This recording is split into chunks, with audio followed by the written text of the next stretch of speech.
The summer heat pressed down on Colorado like a heavy hand.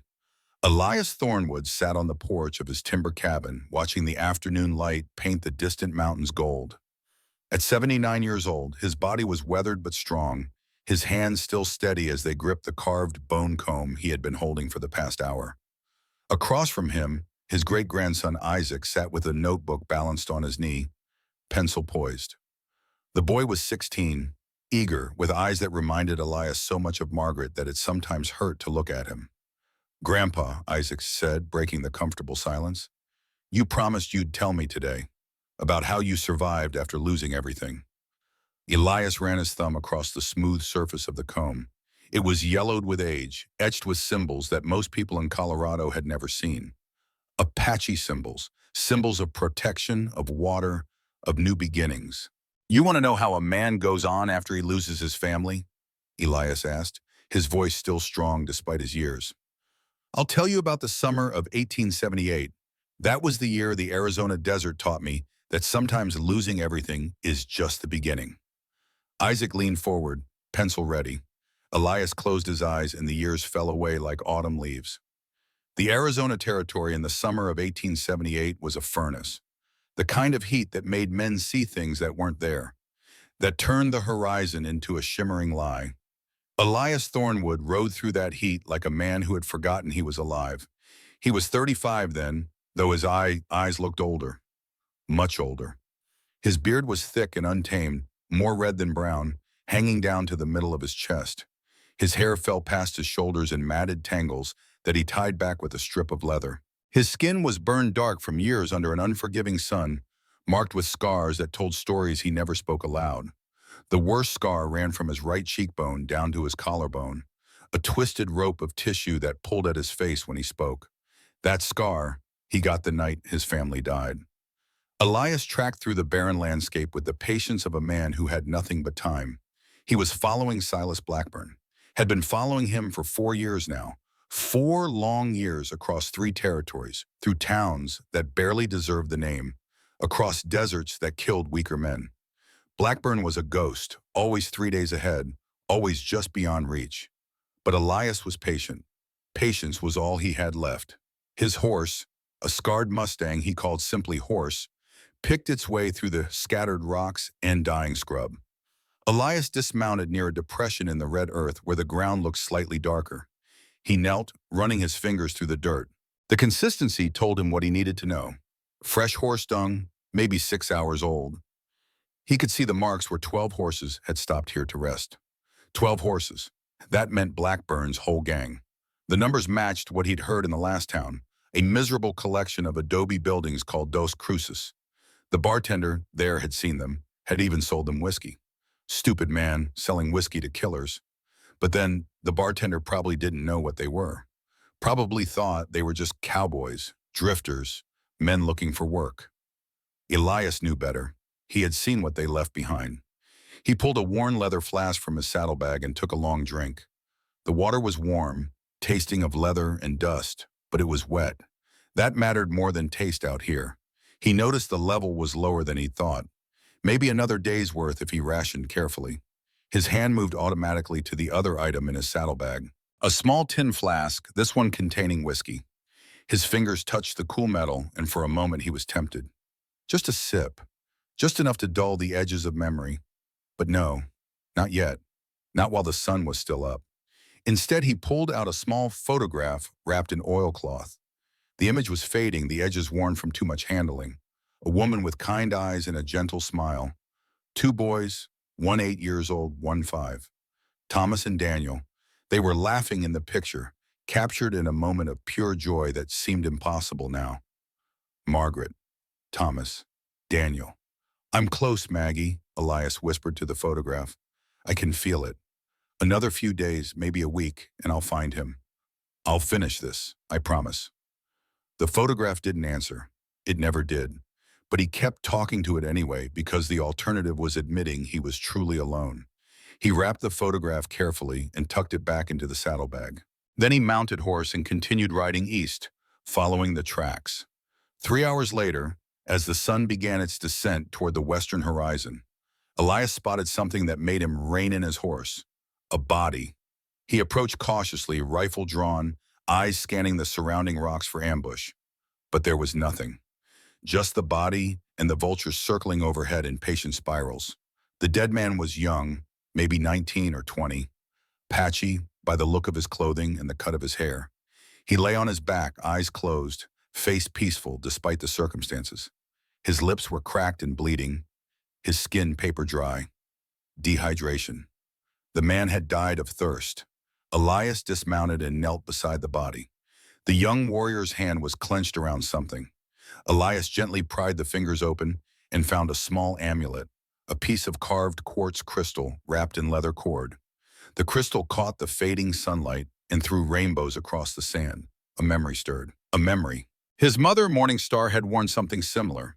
She had been Shoshone, had taught him about the sacred stones, about how they connected the living and the dead. Elias looked at the young man's face again. So young, too young to die alone in the desert. He spent the next hour digging a grave in the hard earth. His mother had taught him that too, the proper way to lay a body to rest. When it was done, he marked the spot with stones arranged in a pattern that would tell any passing Apache that one of their own rested here, that he had been honored. He kept the crystal amulet, not to steal it, but to return it. If there were more Apache nearby, they would want to know what happened to their warrior. They would want the amulet back. As he rode away from the grave, Elias noticed other tracks in the sand. Many tracks. The prints of perhaps 70 people moving together heading southwest. Men, women, children, horses, an entire band on the move. The tracks told a story. Deep heel marks meant people stumbling with exhaustion. Irregular spacing meant they were struggling to keep formation. And the direction they were heading led away from any known water source. They were dying. This whole group was dying of thirst, and they didn't even know they were walking in the wrong direction. Elias sat on his horse for a long time staring at those tracks. It wasn't his problem. He had his own mission. Blackburn was close, maybe only 2 days ahead now. He couldn't afford distractions. But then he thought of Thomas and Daniel. He thought of how they must have cried for water in those final moments before the smoke took them. He thought of Margaret begging him to save their children, her voice growing weaker as the flames consumed their home. He had failed them. He had been too late, too slow, too weak to save the people he loved most in the world. But maybe he didn't have to fail these strangers. Elias turned his horse southwest, following the tracks of the dying Apache band. He told himself he was just going to check, just going to make sure they found water. Then he would get back to hunting Blackburn. He told himself a lot of lies in those days. The land changed as he rode. The red sand gave way to harder ground, broken by outcroppings of dark volcanic rock. Basalt, his mother had called it, born from fire, cooled by time. He remembered her teaching him to read the land, to see the stories written in stone and sand. As the sun dropped lower, Elias began to notice signs. Small things, subtle things, the kind of things that most men would miss. There in the shadow of a rock formation, the sand was slightly darker. That meant moisture underneath, maybe a foot down, maybe less. There a patch of prickly pear cactus with flesh more green than gray. That meant water nearby. There a barrel cactus leaning slightly to the south. They always leaned toward water. Bah. And there, circling overhead, a hawk making slow loops in the sky. Hawks didn't circle randomly. They circled over movement, over life. And life needed water. Elias changed direction, following these signs like a man reading a book.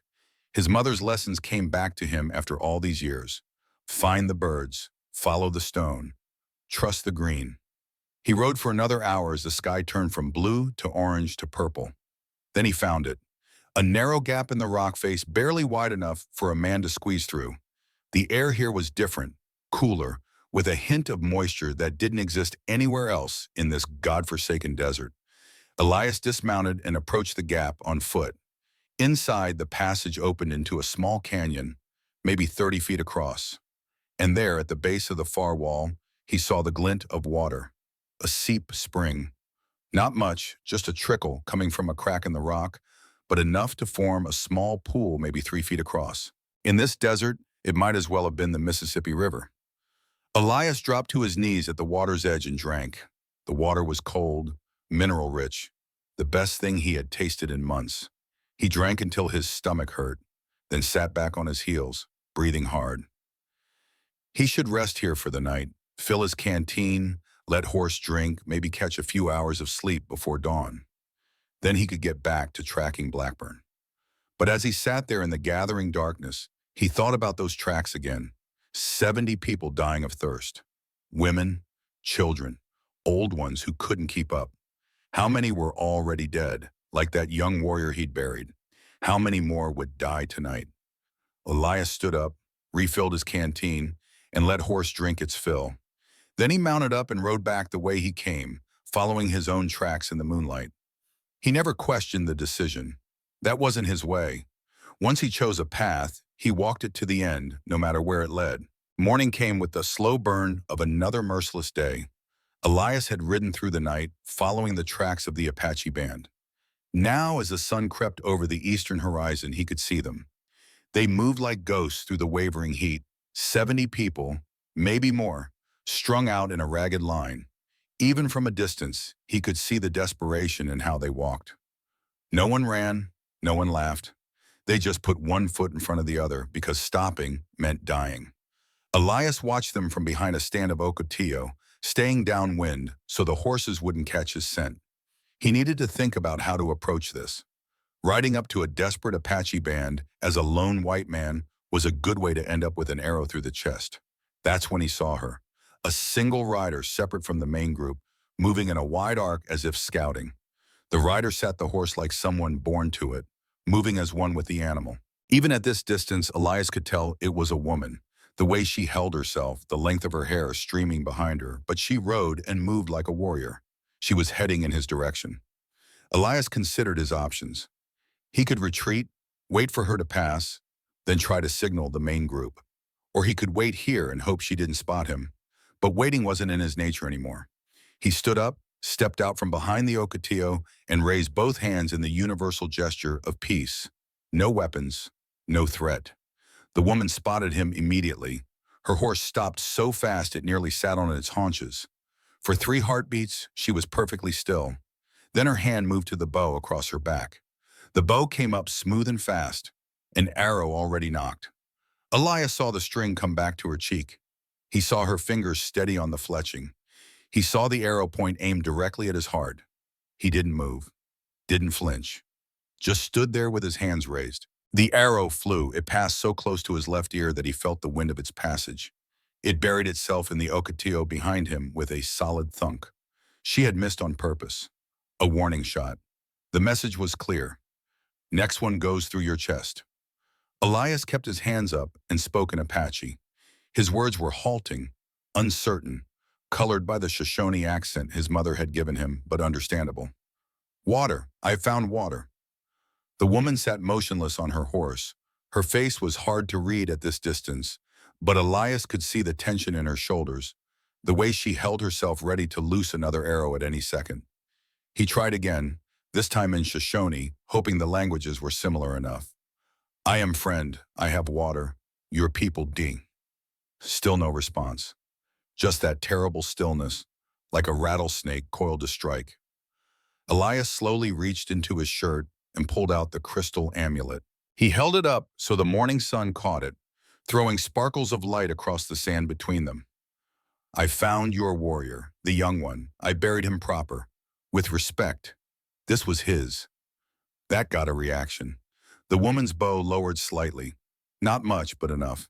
She urged her horse forward 3 steps, then stopped again. You lie, she called out in English. Her voice was rough, like she didn't use it often. White man no bury Apache. This white man does, Elias replied in English, grateful to speak his own language. My mother was Shoshone. She taught me respect for the dead. All dead. Another few steps closer. Elias could see her face now. She was younger than he'd thought, maybe late 20s. Her features were sharp, angular, beautiful in a hard way. Her eyes were the darkest brown he'd ever seen, almost black, and they burned with something that wasn't quite hate, but wasn't far from it. You have name? She demanded. Elias Thornwood. Some call me Eli. Your horse. Drop reins. Step away. Elias did as she commanded. Horse stood patiently, trained well enough not to wander. The woman rode closer now, bow still ready but no longer aimed directly at him. When she was 10 feet away, she stopped and studied him with those burning eyes. "You are half-blood," she said. It wasn't a question. "My mother was Shoshone. My father was English. Both dead now." "Why you here?" "Following bad men. Very bad men. They killed my family 4 years ago. I tracked them." Something flickered across her face at the mention of family. Recognition, maybe. Or memory. "These bad men, where they go?" "East, toward the settlements. But that's not why I came back. I've found water. Good water. Maybe 2 hours north. Your people need it." She stared at him for a awkward moment. Then she said something that made Elias's blood run cold. "How I know you not lead us to trap. Army use scouts. Use half-bloods. How I know you not soldier." Elias thought fast. He needed to prove himself, and there was only one way he could think to do it. Slowly, carefully, he pulled his shirt over his head. The woman's bow came back up, arrow aimed at his bare chest. "Easy," Elias said. "I'm just showing you something." He turned his back to her. Down his spine, from his shoulders to his waist, ran a tattoo in the Shoshone style. A wolf walking up a mountain toward a star. His mother had given him that tattoo when he was 16, marking him as one of her people. "My mother's mark," he said over his shoulder. "Morning Star of the Shoshone. You know this mark?" The woman's sharp intake of breath told him she did. He turned back around, pulling his shirt back on. "My grandmother," the woman said, her voice softer now. "She speak of Morning Star. They were friends, young women together before the soldiers came." "Your grandmother's name?" "Istas, the wise one. She is with our people now, old but strong." Elias felt something shift in his chest. A connection, however thin, between his past and this moment. His mother and this woman's grandmother, friends in a time before everything fell apart. "Then you know I speak truth," Elias said. "Your grandmother would recognize my mother's mark. She would tell you I can be trusted." The woman lowered her bow completely. She studied him with new eyes now, seeing not just a white man but something more complicated. "What is your mother's name in Apache?" "I don't know the Apache word. In Shoshone we called her Tavapu, Morning Star." The woman nodded slowly. Then she did something unexpected. She reached into a pouch at her side and pulled out a small carving, a wolf made from white stone. "This Istis give me when I was child. She say it was gift from her friend, from Morning Star. She say if I ever meet Morning Star's son, I would know him by wolf sign." She held up the carving. Elias stared at it, recognition flooding through him. His mother had carried a knife with a wolf carved into the handle. She had spoken of giving gifts to her friends before she married his father and moved north. "I am her son," Elias said quietly. The woman tucked the carving away. "Then maybe you are not complete liar. Maybe you do know water." "I do. I can take you there." She shook her head. "No, you stay here. I go to people. Bring them. If you speak truth, you live. If you lie, you understand?" "I understand, but your people don't have time for caution. Some are already dying. I saw the tracks. Every hour you wait, more will die." The woman's face hardened. "Then you should have found water sooner." She turned her horse to ride away. Elias called after her. "Wait, the young warrior I buried? What was his name? His family will want to know." The woman stopped. For a long moment, she didn't turn around. When she spoke, her voice was thick with something that might have been grief. "His name was Dakota. He was my brother." Then she was gone, riding hard toward the struggling line of people in the distance. Elias stood alone in the desert, the crystal amulet still in his hand, and felt the weight of too many dead pressing down on him. The people came like a tide of desperation. Elias stood by his horse and watched them approach, 70 souls stumbling toward the hope of water. The woman, he had learned her name was Ayasha, rode at the front beside an older man who carried himself with the bearing of a chief despite his obvious exhaustion. Behind them came the rest. Warriors with weapons ready, but hands shaking from thirst. Women carrying children too tired to walk. Old ones being supported by those barely stronger than themselves. It was a portrait of a people at the edge of survival. Elias didn't move as they surrounded him. A dozen warriors formed a loose circle, arrows nocked but not yet drawn. The old chief dismounted slowly, steadying himself against his horse before stepping forward. The chief looked Elias up and down with eyes that missed nothing. Then he said something in Apache, his voice surprisingly strong for a man so clearly dying of thirst. Ayasha translated. My father, Chief Nantai, asks why a white man helps Apache. He asks what you want in return. I want nothing, Elias replied, except maybe to keep more people from dying in this desert. I've seen enough death. Ayasha translated. The chief listened, then spoke again. This time an old woman stepped forward from the group. Her face was a map of wrinkles, her body bent with age, but her eyes were sharp and clear. She spoke directly to Elias in English, her accent thick, but her words precise. I am Istas. I knew your mother. Show me wolf. Elias pulled his shirt off again, turning to show the tattoo.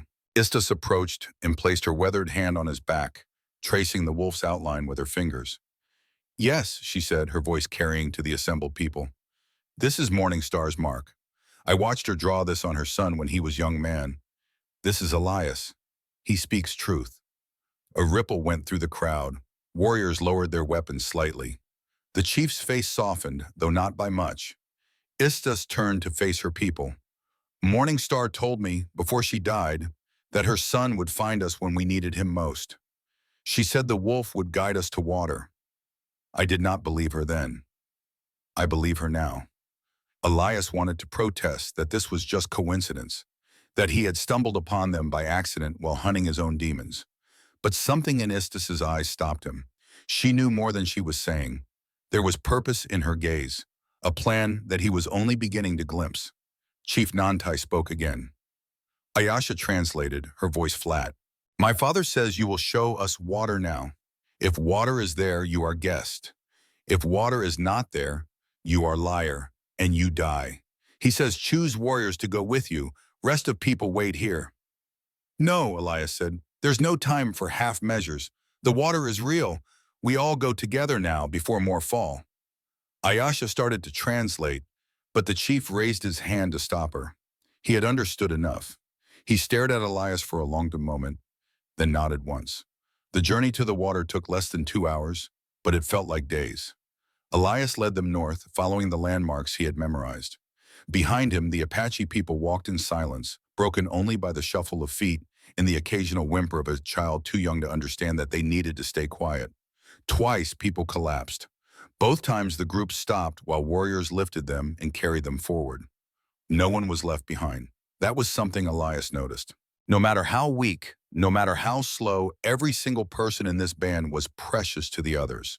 They were a family, in the truest sense of the word. It made him think of Thomas and Daniel.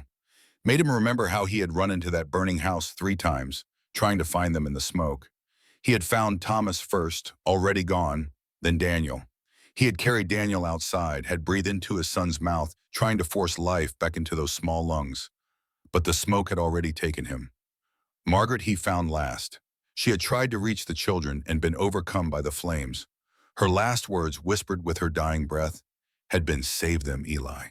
Please save them."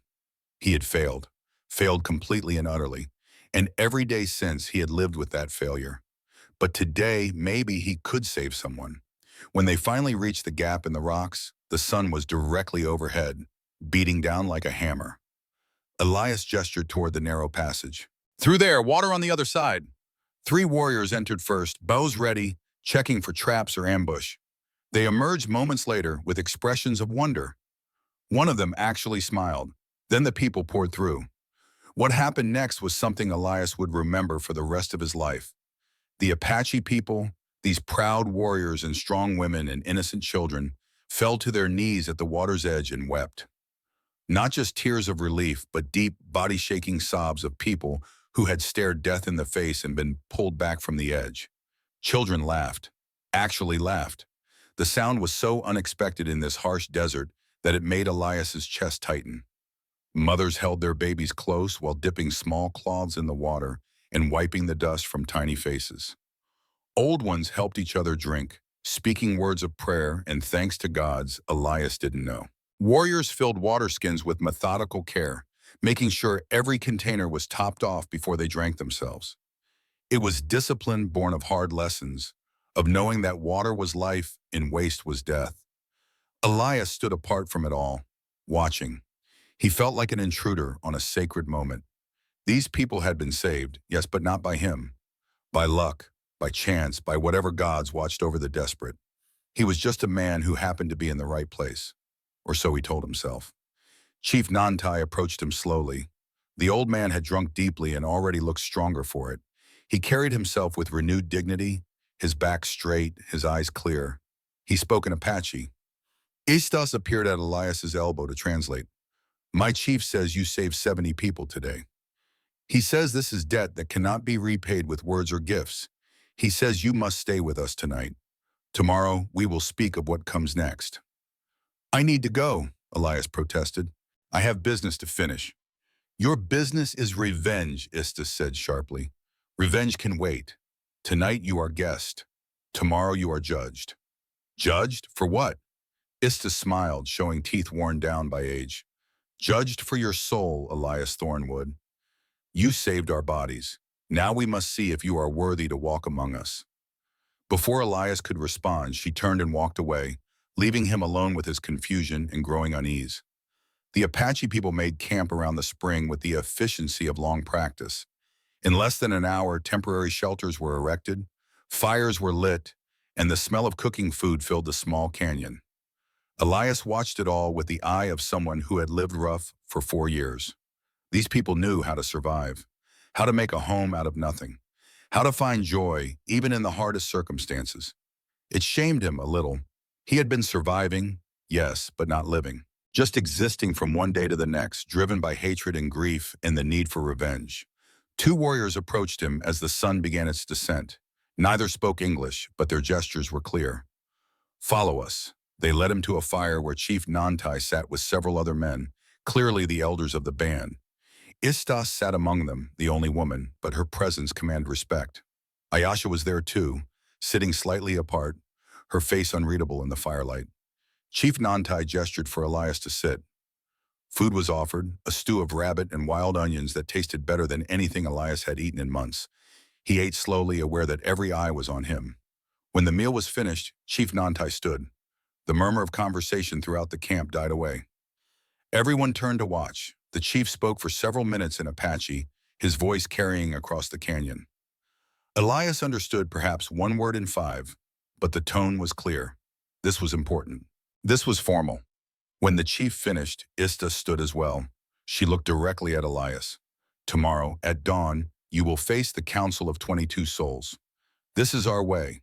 When an outsider does great service, when they save our people, they must be tested. 22 women, 1 from each family, will ask you questions. Questions about your heart, your spirit, your truth. If 18 women say you pass, you are welcome among us. You can stay as long as you wish. You can call us family. If you fail, you must leave and never return. Elias felt his stomach drop. I don't want to stay. I told you I have business.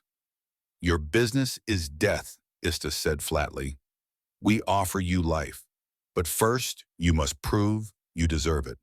And if I refuse? Istas smiled that unsettling smile again. Then you refuse. No one will stop you from leaving. But Elias, son of Morningstar, your mother told me something before she died. She told me her son had good heart but wounded spirit. She told me he would need help finding his way back to living. She asked me if I ever saw you to give you chance to heal.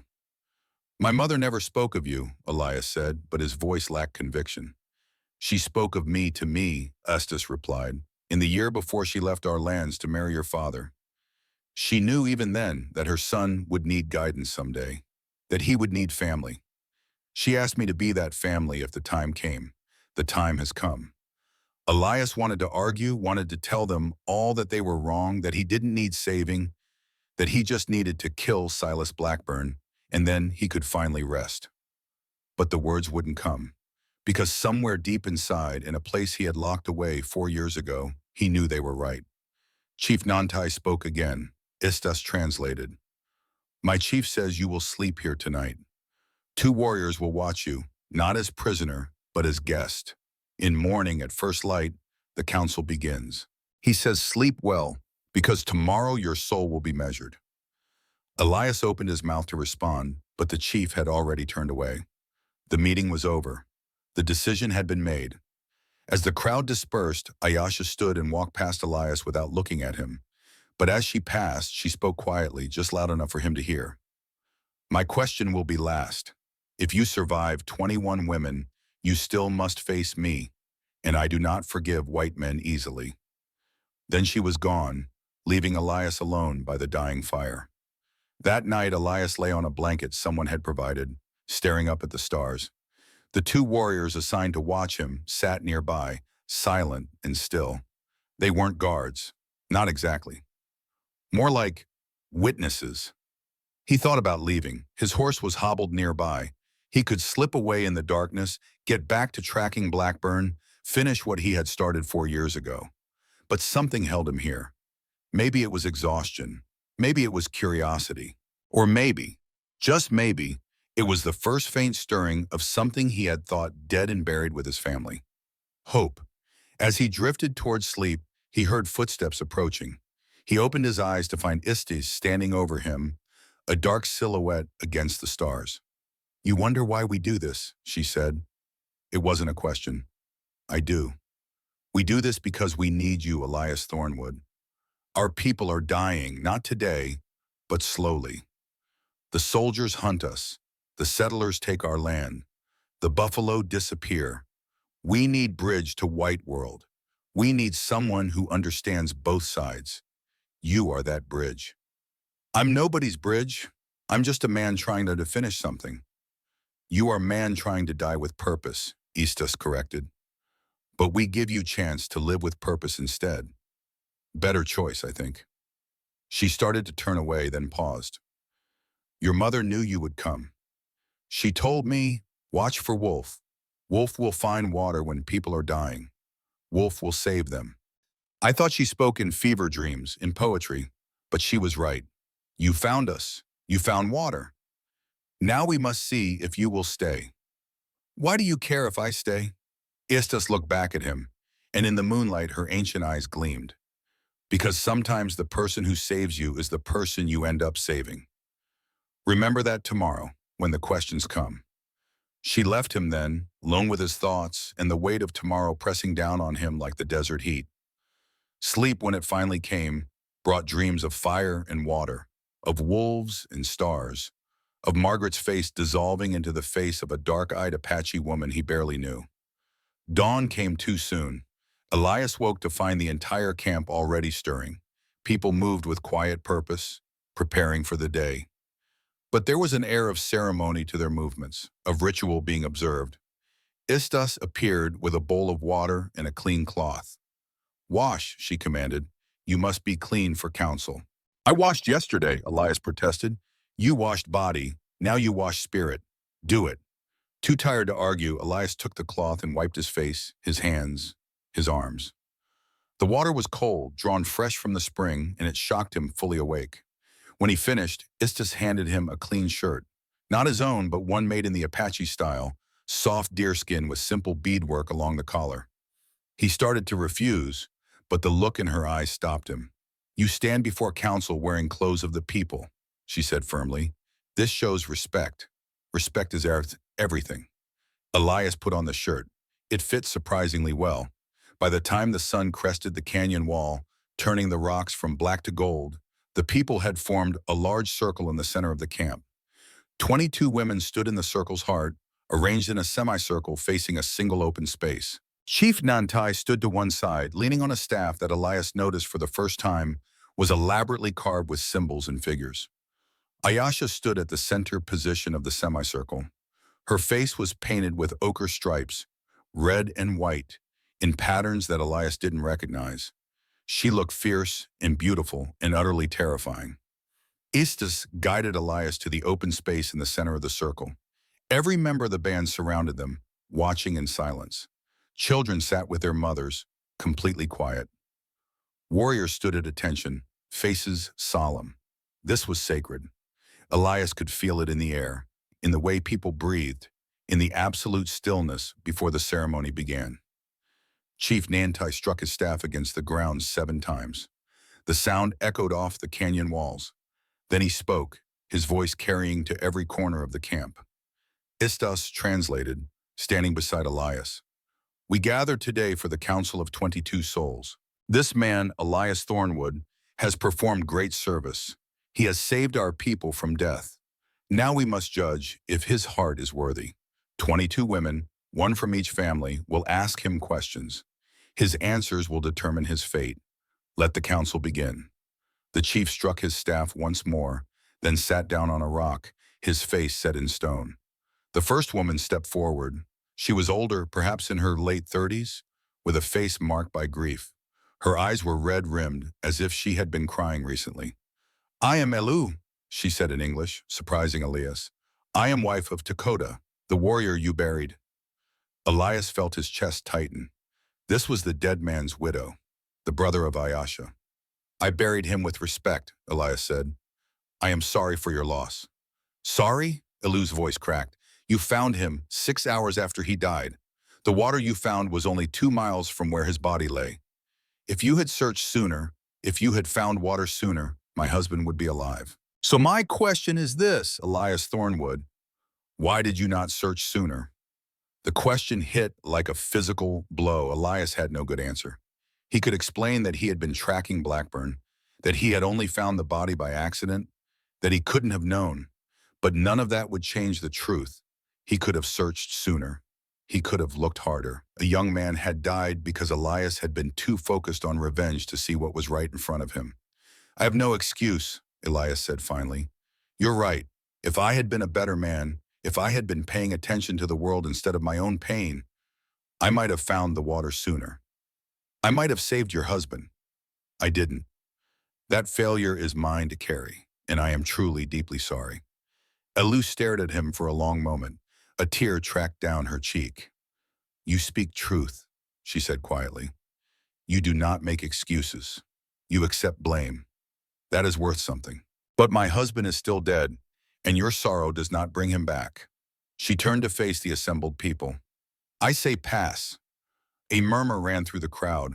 Elias felt his knees weaken with relief. He had thought for sure she would condemn him, but this was only the first question. 21 more waited. The second woman stepped forward. Istas herself stepped forward, her ancient body moving with surprising grace. She looked at Elias not with the kindness she had shown before, but with the stern judgment of an elder weighing a man's worth. I am Istas, keeper of memory, holder of wisdom. I knew your mother, Morning Star. She taught you of plants, of earth, of the sacred ways. Tell me, Elias Thornwood, what did she teach you about death? Elias closed his eyes, reaching back through the years to a time when his mother was still alive, when the world made sense. She taught me that death is not an ending. It is a transformation. She said the dead walk beside of us always, in the wind, in the water, in the memories we carry. She said as long as we remember them, they are never truly gone. And do you believe this? Istas pressed. Elias hesitated. The truth was harder than the words. I want to believe it. When my wife and sons died, I told myself they were still with me. I talked to them. I made promises to them. But every day they feel further away. Every day I believe it less. I think maybe she was wrong. I think maybe the dead are just dead, and we tell ourselves pretty lies to make the pain bearable. The silence that followed was profound. Elias waited for condemnation, for anger at his doubt. Instead, Istas smiled.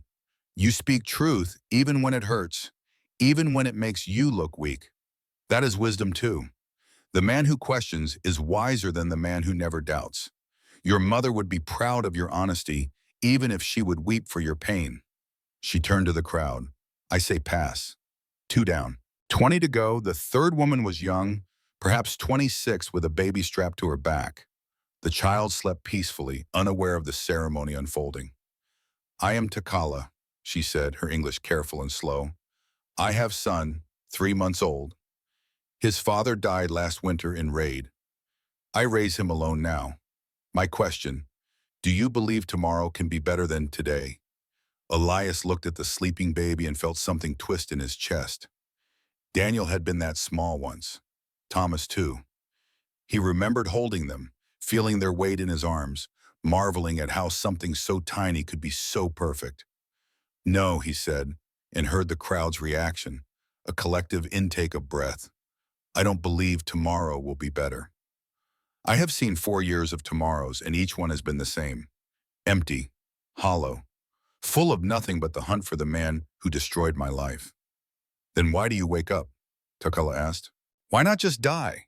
It was a brutal question, but her face showed only genuine curiosity. I don't know, Elias admitted. Habit, maybe, or cowardice. I'm too afraid to die, too stubborn to truly live. I just keep moving forward because stopping would mean admitting it's all for nothing. Takala studied him for a long moment, then looked down at her sleeping son. That is not answer I wanted, but maybe it is answer I needed to hear. You are honest about your darkness. That takes strength. Maybe that small strength is seed of hope. Maybe tomorrow you will water that seed and it will grow. She paused, that said, I say pass. 3 down. The questions continued, each woman stepping forward with her own test. Nasha, the healer, asked him to name medicinal plants and explain their uses. He rattled off 12 without hesitation, his mother's teachings coming back to him across the years. Nasha passed him with tears in her eyes, saying he carried Morningstar's knowledge in his heart. Kimimela, a basket weaver with calloused hands, asked him about patience. He admitted he had none anymore, that he had spent 4 years chasing vengeance and had nothing to show for it but weariness. She failed him, saying a man without patience cannot build anything worth keeping.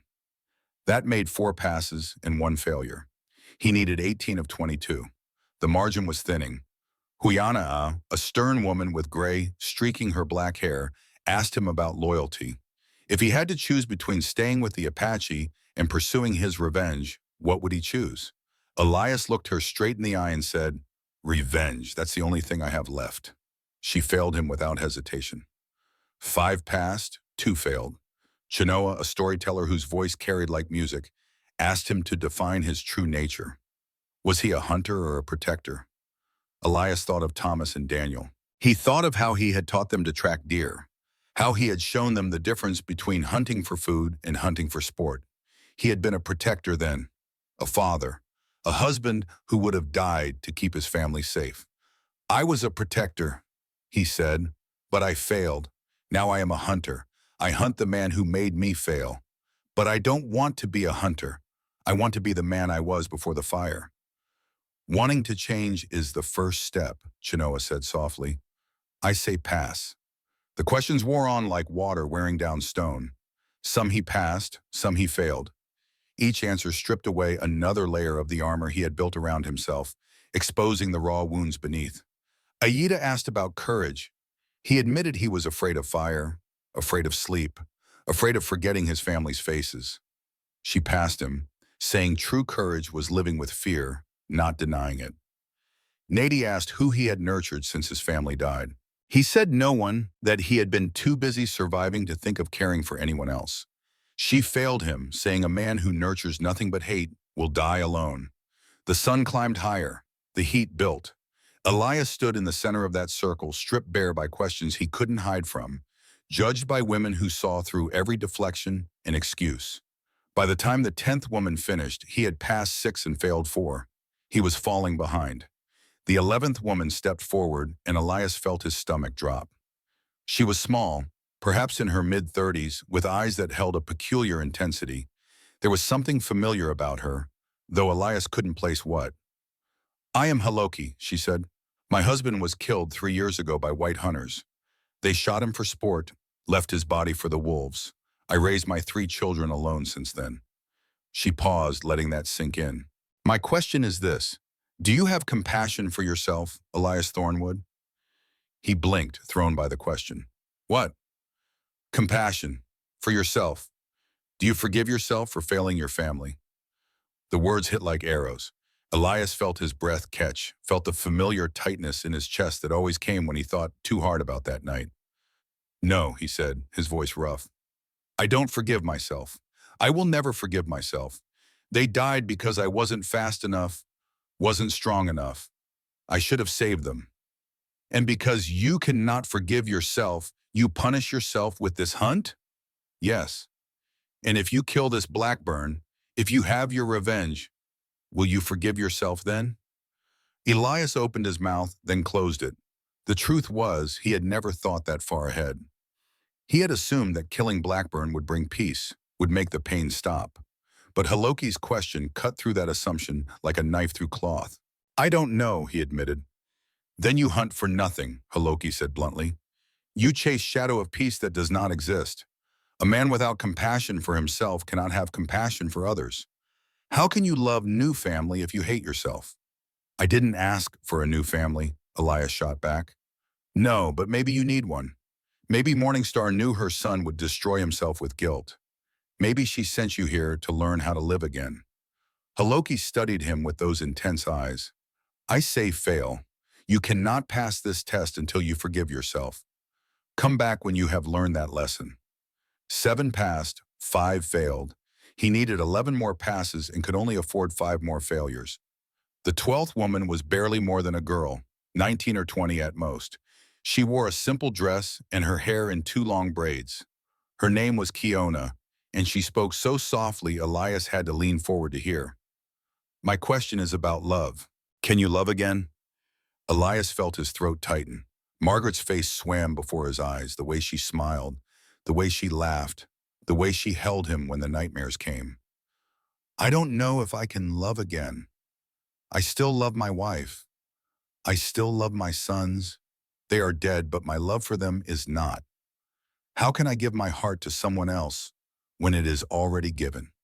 Love is not bread, Kiona said. It does not run out when you share it.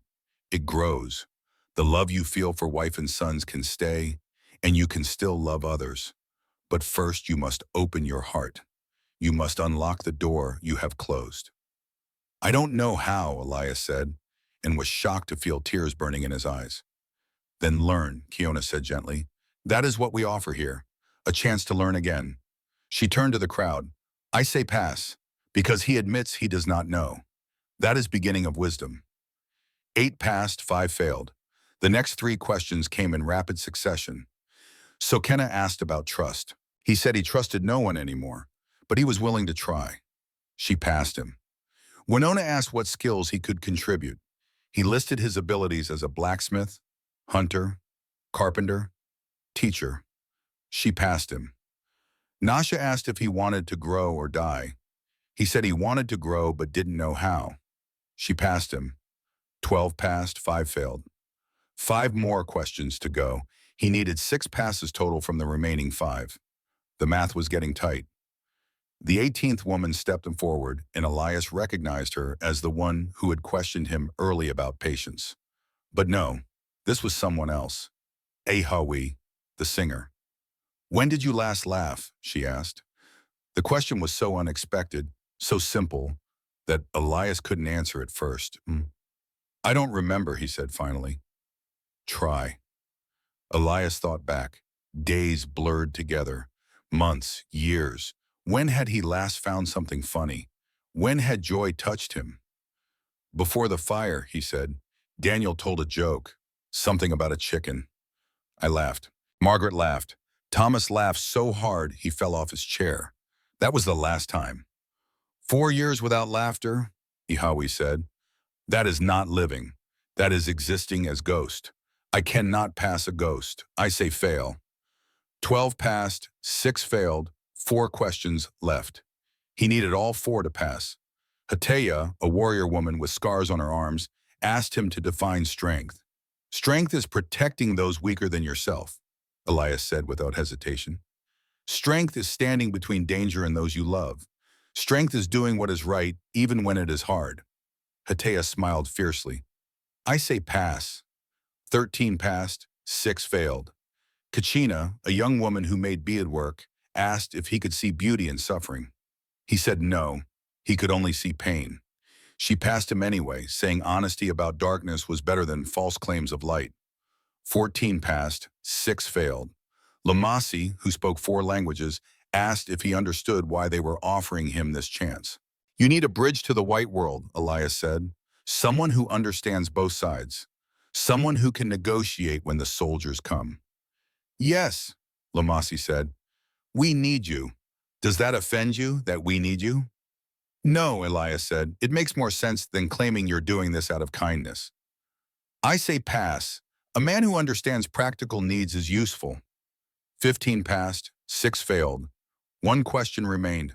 One woman left to face, and that woman was Ayasha. She stepped forward into the center of the circle, and the entire camp seemed to hold its breath. Even the children sensed the importance of this moment and fell silent. Ayasha had removed the face paint. Her features were stark and beautiful in the harsh sunlight. Her eyes burned as she looked at Elias, and he saw in them a reflection of his own pain. She did not speak immediately. Instead, she reached up and pulled her tunic down off her shoulders, exposing her back to the crowd. The scars were horrific. Long parallel lines from whip marks, burns from heated metal. The tissue was raised and twisted, a map of torture written on human skin. The crowd gasped. Many had not seen these scars before. Ayasha had hidden them well. She turned to face Elias again, pulling her tunic back up. 9 months at Fort Bowie, she said, her voice hard as stone. They wanted me to tell them where our camp was, where Chief Nantai was, where the warriors hid. I did not tell them. So they did this. And worse, much worse. She paused and Elias saw her hands shaking. They killed my husband. They killed my daughter. She was 3 years old. Her name was Kiona. She liked to chase butterflies. They shot her in front of me because I would not speak. Then they kept me in a cage like an animal. They used me. They broke me. Ayasha's voice cracked, but she forced herself to continue. A young soldier helped me escape. His name was Morrison, Private Jake Morrison. He had kind eyes. He gave me keys, told me where to run. They shot him the next day for treason.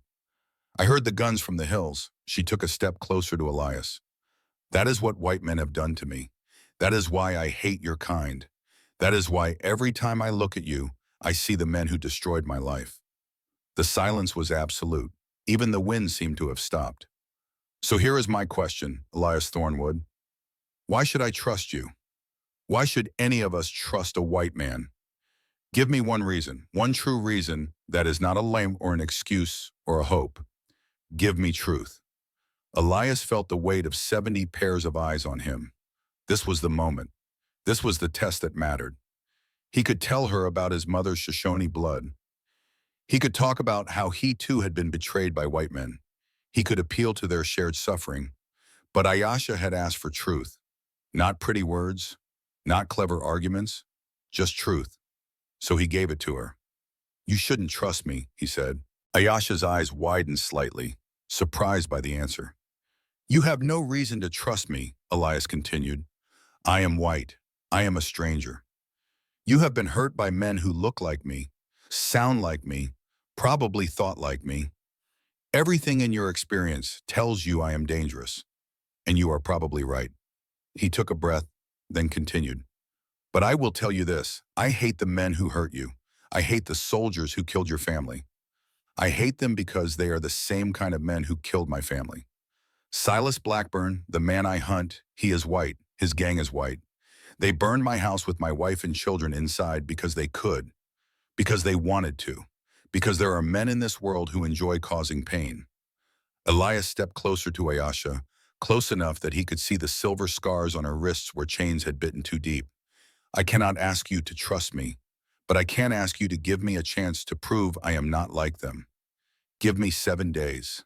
Let me walk among your people. Let me work beside them. Let me show you, not with words but with actions, what kind of man I am. After 7 days, if you still think I am like the men who hurt you, I will leave. I will walk away and never come back. And your revenge? Ayasha asked. Your hunt for Blackburn? Can wait, Elias said, surprised to find he meant it.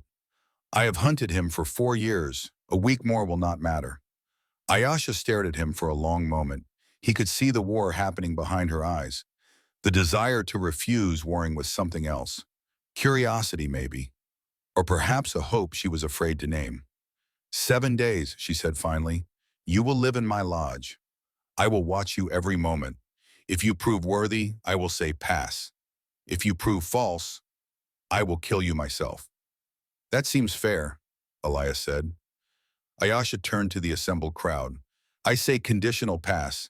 7 days. Then I give final answer. Chief Nantai stood, his staff striking the ground once. 15 passes, 6 failures, 1 conditional, Eustace translated. By our law, 18 voices are needed, but conditional pass can become full pass. The council accepts Ayasha's terms. Elias Thornwood, you have 7 days to prove your worth. 7 days to show us your true heart. May the spirits guide you both. The circle broke. People began to disperse, talking in low voices.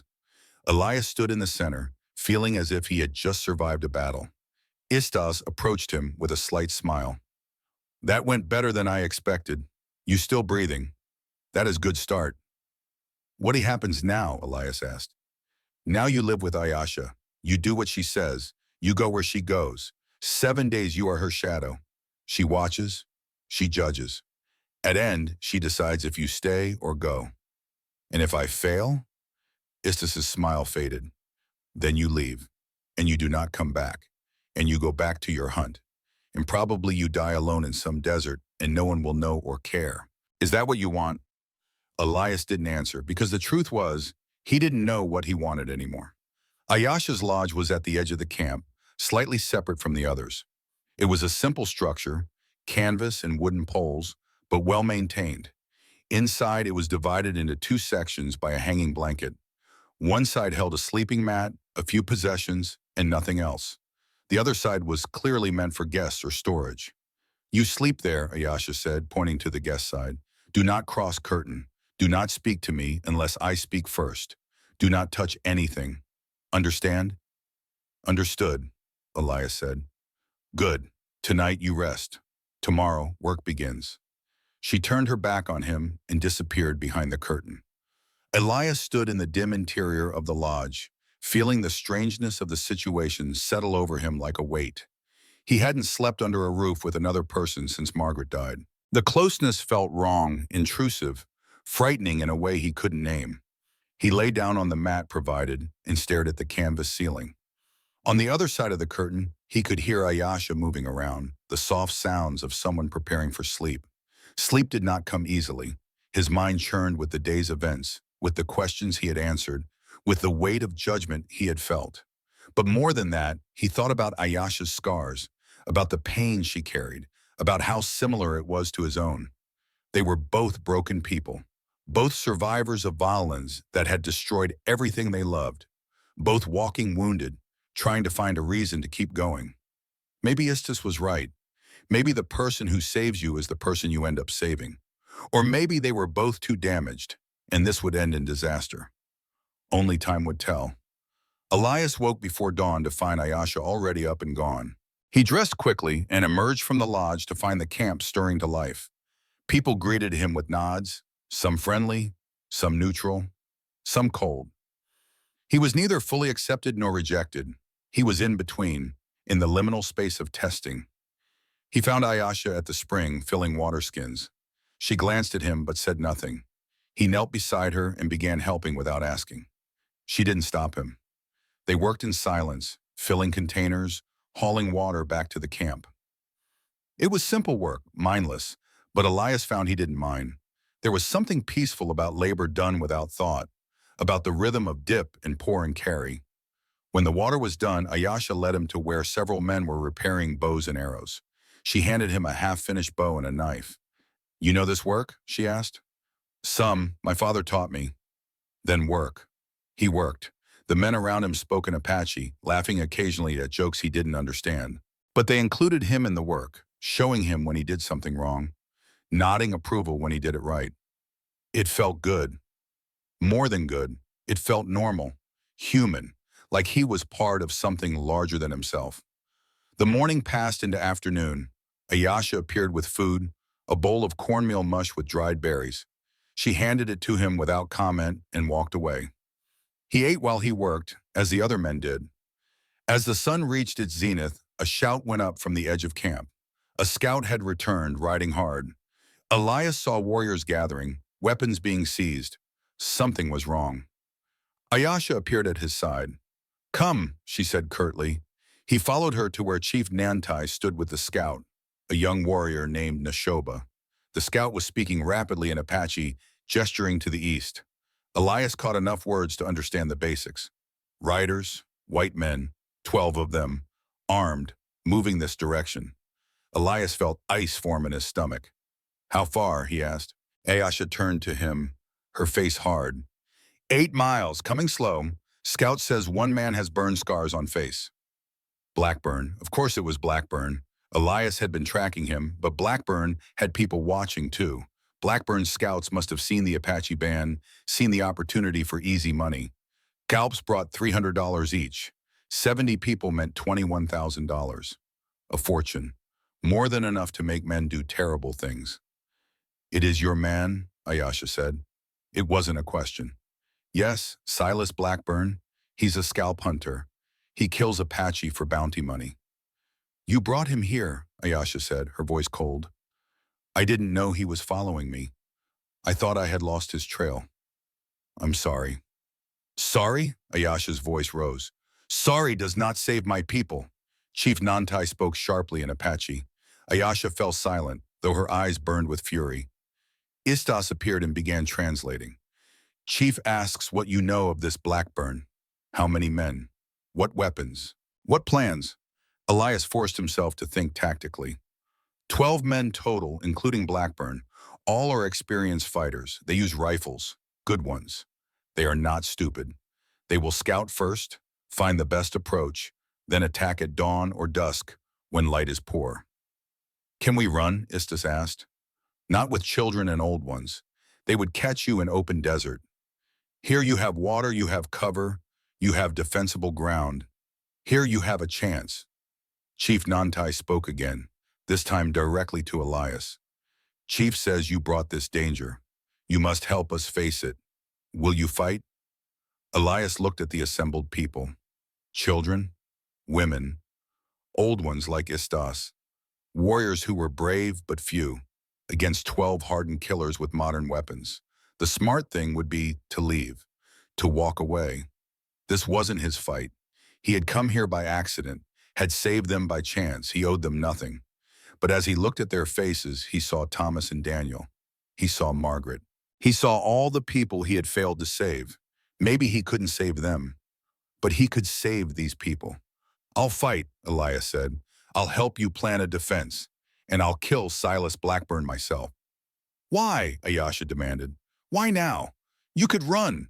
You could save yourself. Why risk your life for us?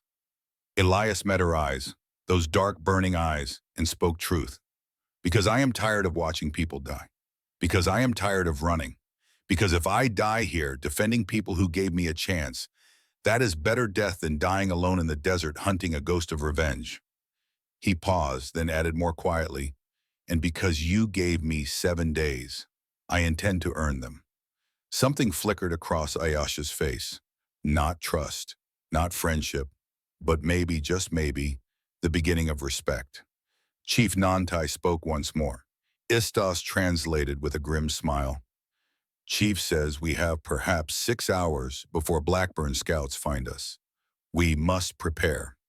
You will help plan defense. If we survive, your 7 days continue. If we die, none of it matters.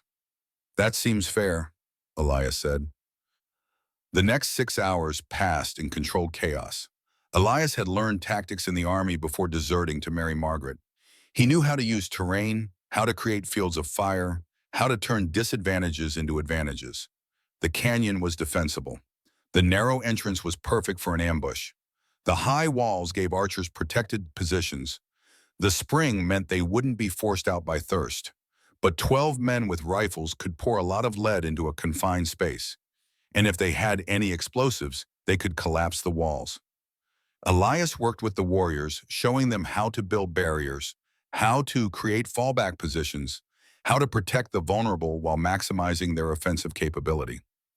The Apache knew their own tactics, of course, but Elias added elements from military thinking they hadn't considered.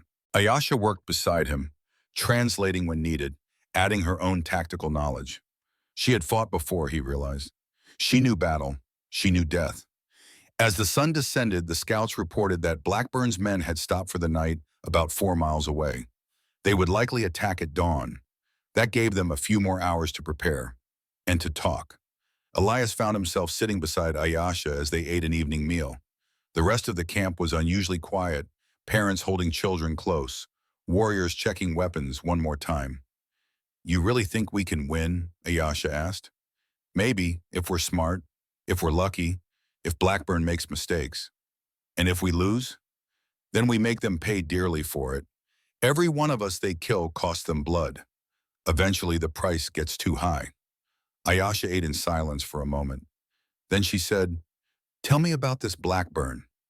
Why does he hate you?"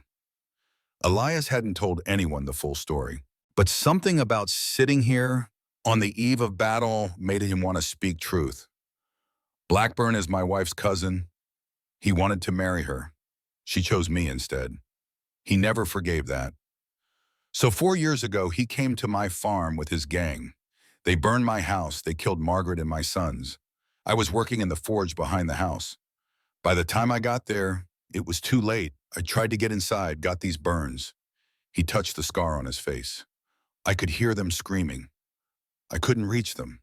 His voice broke. He stopped, swallowing hard. "I buried them the next day. Then I started hunting. I have killed 4 of Blackburn's men. 8 remain, plus Blackburn himself. Tomorrow, maybe I finish it." "Or you die," Ayasha said. "Or I die." She studied him in the firelight. "You want to die. I can see it. You want this to be over." "Sometimes," Elias admitted, "but not tonight. Tonight, I want to live. I want to see sunrise. I want to drink coffee and feel the wind, and maybe, just maybe, start to remember what it is to be human." "You became human again when you found water for us," Ayasha said quietly. "You just do not know it yet." She stood to walk away, but Elias caught her wrist. She froze, every muscle tense. "I won't hurt you," he said, releasing her immediately. "I just wanted to say, if I die tomorrow, I'm glad I met you. I'm glad I spent these days here. You gave me something I thought was dead. You gave me purpose beyond revenge." Ayasha looked down at him, her face unreadable. "Do not die tomorrow, Elias Thornwood. You still have 5 more days to prove yourself, and I do not pass incomplete tests." Then she walked away into the darkness. Elias sat alone by the dying fire and thought about tomorrow, about violence and death and the strange path that had brought him to this place. He thought about Margaret and the boys, about how they would want him to live, not just survive, about how revenge had consumed 4 years and left him empty. And he thought about Ayasha, about her strength and her pain, about how she had survived horrors that would have destroyed most people. If they survived tomorrow, maybe he would tell her what Istis had revealed, that the water had been known all along, that this had all been some kind of test orchestrated by people wiser than him. Or maybe he would keep that secret. Maybe some truths were better left unspoken. He lay down to sleep, and for the first time in 4 years, did not dream of fire. Instead, he dreamed of water, of springs flowing from stone, of a woman with dark eyes and a voice like stone, of a future that might, against all odds, be worth living for. Dawn came with blood and thunder. The first shot split the morning silence like an axe through wood. Elias was already awake, had been awake for an hour, positioned behind a barrier of stacked rocks near the canyon entrance. He heard the bullet whine past overhead and ricochet off stone somewhere behind him. "Hold fire!" he called out in Apache, words Ayasha had drilled into him the night before. "Let them come closer." Blackburn's men were being cautious, smart. They weren't charging blindly into unknown territory. Instead, they were probing, testing the defenses, trying to draw out the Apache positions. Elias counted the muzzle flashes in the gray dawn light. 7. That meant 5 were somewhere else, probably trying to flank or find another entrance to the canyon. Exactly as he had predicted. He signaled to 3 warriors positioned on the canyon's east wall. They melted away into the rocks, moving to intercept the flanking force. The Apache were ghosts when they wanted to be. Silent, invisible, deadly. Another volley of shots, this time closer. Blackburn's men were advancing by rushes, using cover, working their way toward the canyon mouth. Professional, disciplined, dangerous.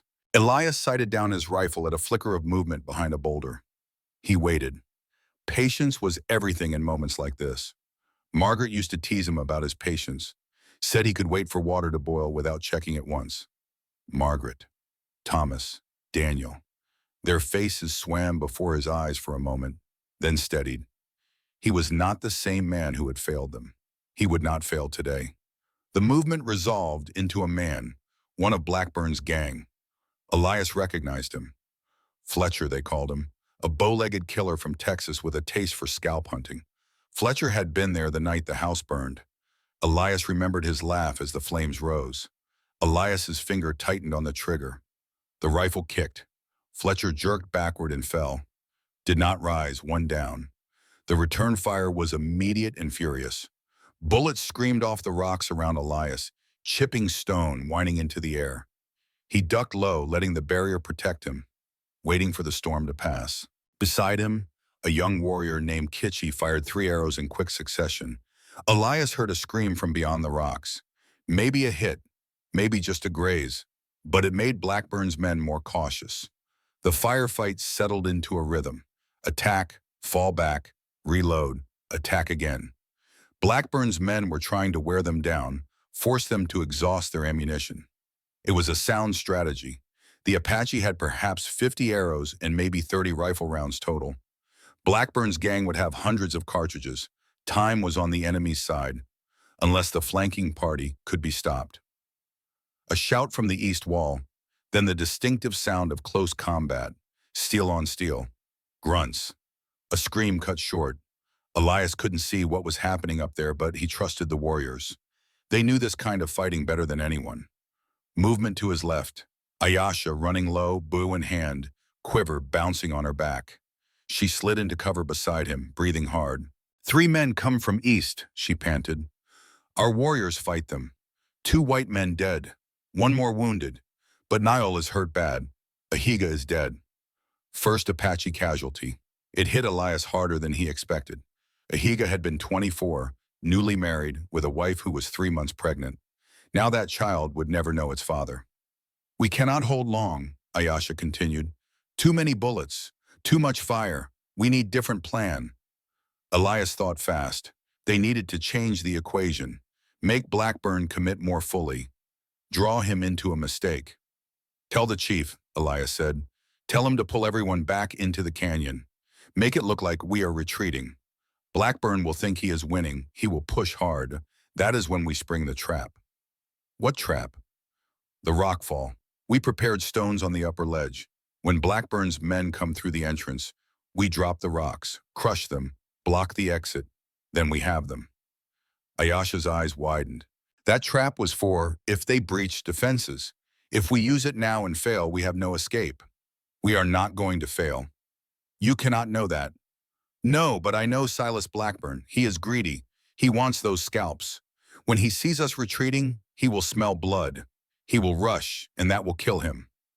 Ayasha stared at him for a long moment.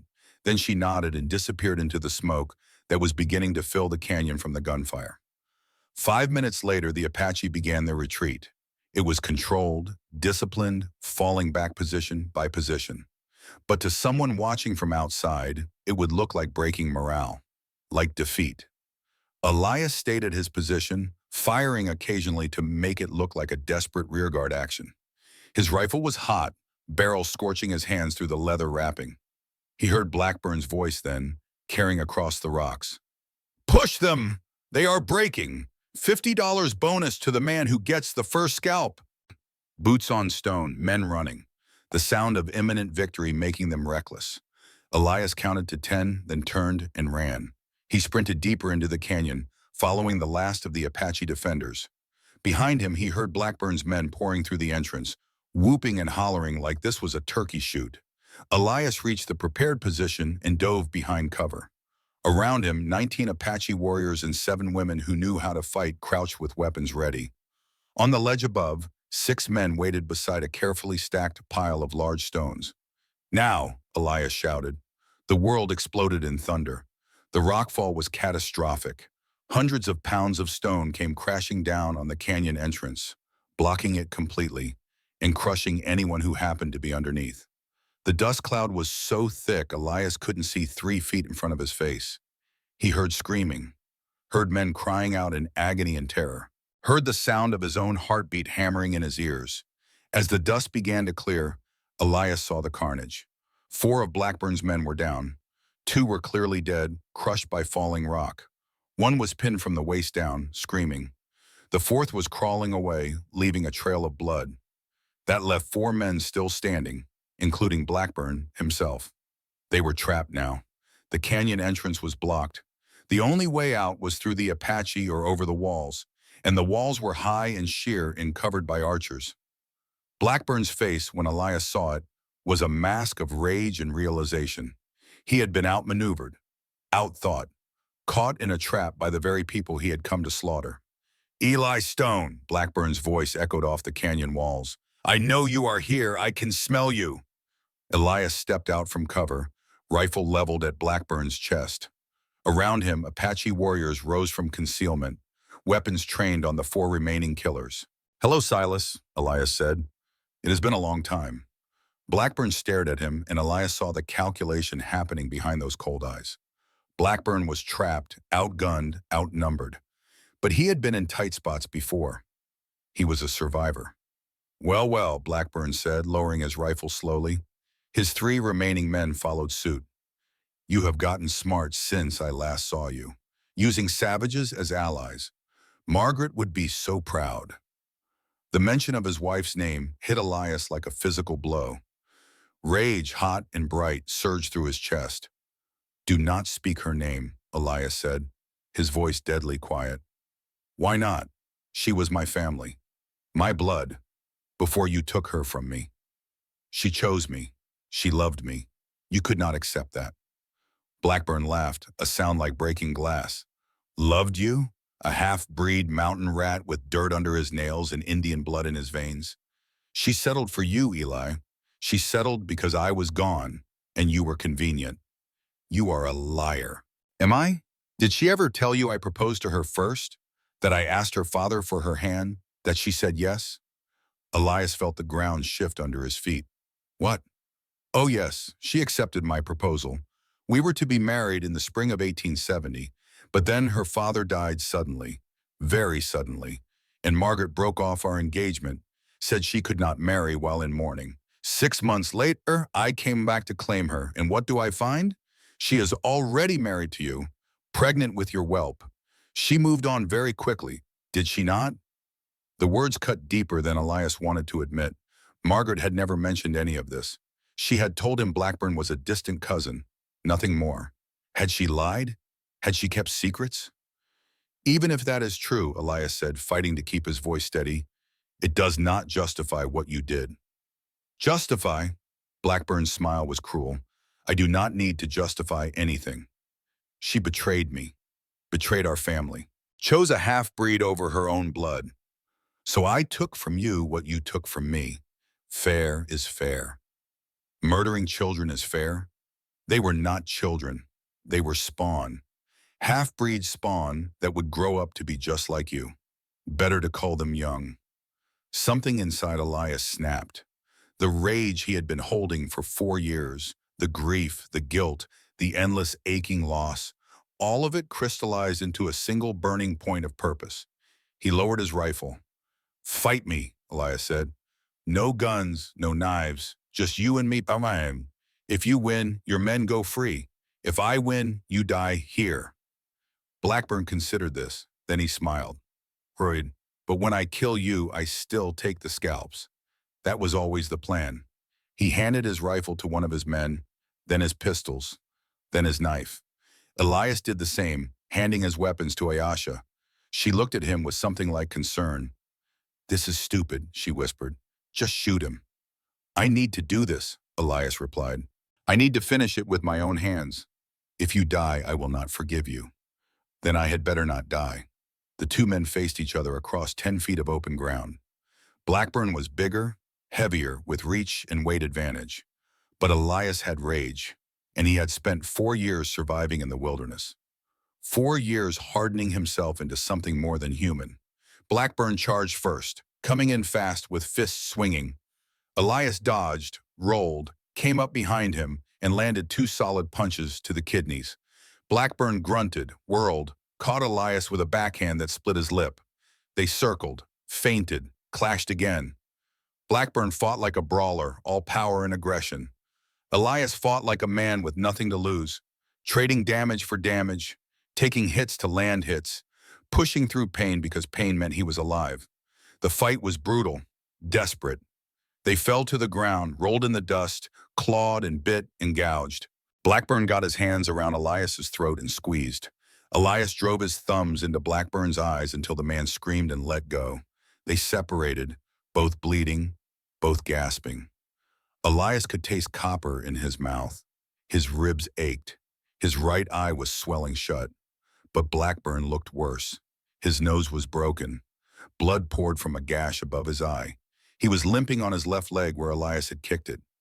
"You cannot win, Eli," Blackburn panted. "You are too weak. You have always been too weak." "Weak?" Elias spat blood. "I survived you. I tracked you for 4 years. I am still here. That is not weak. You survived because I let you. I wanted you to suffer.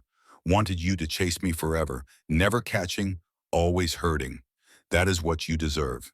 Eternal suffering." "You are wrong, Elias said. "You wanted me to become like you. To become a killer who lives only for revenge. But I am not you. I will never be you." "Then what are you?" Elias looked around. At the Apache people watching. At Ayasha with her fierce eyes. At Chief Nantai, old and wise. At Istas, ancient and knowing. At the children peering from behind their mothers, safe because he had chosen to stand and fight. "I am a man who protects his family," Elias said. "And these people are my family now." Blackburn's laugh was ugly. "Your family? You knew them 1 week. I am your blood, Eli. Your wife's blood. Your real family. And you betray me for savages? You stopped being family when you murdered children." Blackburn's face twisted. "Then we are done talking." He pulled a hidden knife from his boot and lunged. Elias was ready. He sidestepped, caught Blackburn's wrist, twisted. The knife fell. Elias swept Blackburn's legs out from under him, and they went down together. This time, Elias ended up on top. His hands found Blackburn's throat. Squeezed. Blackburn's eyes bulged. His face turned purple. He clawed at Elias's hands, thrashed, bucked, but Elias held on. Held on with all the strength 4 years of hate had given him. "This is for Margaret," Elias said, "for Thomas, for Daniel, for all the people you hurt, all the lives you destroyed. This ends now." Blackburn's struggles weakened. His eyes started to glaze, and then a voice cut through Elias's rage. "Eli, stop." Ayasha, Elias looked up, hands still locked around Blackburn's though. "If you kill him like this," Ayasha said, "you become him. You become the animal who murders without honor. Is that what you want?" Elias looked down at Blackburn's face, at the fear and desperation there. It would be so easy to finish it, to squeeze just a little more, to watch the life drain from the man who had taken everything from him. But Ayasha was right. Strangling a man while he was helpless was not justice. It was murder. It was becoming the thing he hated. Elias released Blackburn and stood. Blackburn gasped, rolled over, vomited. "Get up," Elias said. "We do this properly." Blackburn struggled to his feet, swaying. He was broken, beaten, but his eyes still held hate. "Properly?" Blackburn rasped. "There is no properly. There is only survival. Only the strong win, Eli. And you are not strong." He lunged again, this time with his bare hands reaching for Elias's eyes. But he was slow, exhausted, telegraphing his moves. Elias stepped aside, grabbed Blackburn's arm, and used his momentum to send him stumbling forward. Right onto the knife that lay in the dust. Blackburn's eyes went wide. He looked down at the blade protruding from his stomach, seemed surprised to find it there. He reached for it, fingers closing on the handle, but lacked the strength to pull it free. He fell to his knees, blood spreading across his shirt. Looked up at Elias with something like confusion. "I beat you," he said. "I destroyed your life. I won." "No," Elias said quietly. "You lost. You spent your life on hate, on causing pain. on taking from others because you could not build anything yourself. That is not winning. That is just existing as poison. And now you are done. Blackburn opened his mouth to respond, but only blood came out. He toppled sideways and lay still. Elias stood over the body and felt nothing. No triumph, no relief, just a vast emptiness where 4 years of purpose had lived. It was over. The hunt was finished. Silas Blackburn was dead, and Elias had no idea what to do next. Ayesha appeared at his side. She looked at Blackburn's body, then at Elias. She reached out and took his hand. Her touch was warm, real, grounding. "Come," she said. "We need to tend wounds. Then we need to deal with his men." The 3 surviving members of Blackburn's gang were disarmed and bound. Chief Nantai questioned them through Istas. They confirmed what Elias had suspected. Blackburn had been tracking him, had seen him with the Apache, had decided to kill 2 birds with 1 stone, revenge and profit. The warriors wanted to execute them. Ayesha argued for it too. These were scalp hunters, murderers of Apache women and children. They deserved death, but Chief Nantai surprised at everyone. "No," he said through Istas, "we are not murderers. We take their weapons, their horses, their boots. We let them walk east. Tell them if they ever come west again, we will know. And next time, we will not be merciful." The men were released, limping away into the desert with nothing but their clothes and fear. Elias watched them go and wondered if the chief was right or if this mercy would come back to haunt them. But that was a problem for another day. That night, as the camp tended to their wounded and mourned their dead, Elias sat alone at the edge of the firelight. Ahiga was gone. 2 other warriors had been injured, and Elias himself felt like he had been dragged behind a horse for 10 miles. But they had won. 70 people lived because they had made a stand. Ayesha found him there, carrying a bowl of water and clean cloth. Without asking permission, she began cleaning the cuts on his face. Her touch was gentle, professional, the touch of someone who had done this many times before. "You fought well today," she said.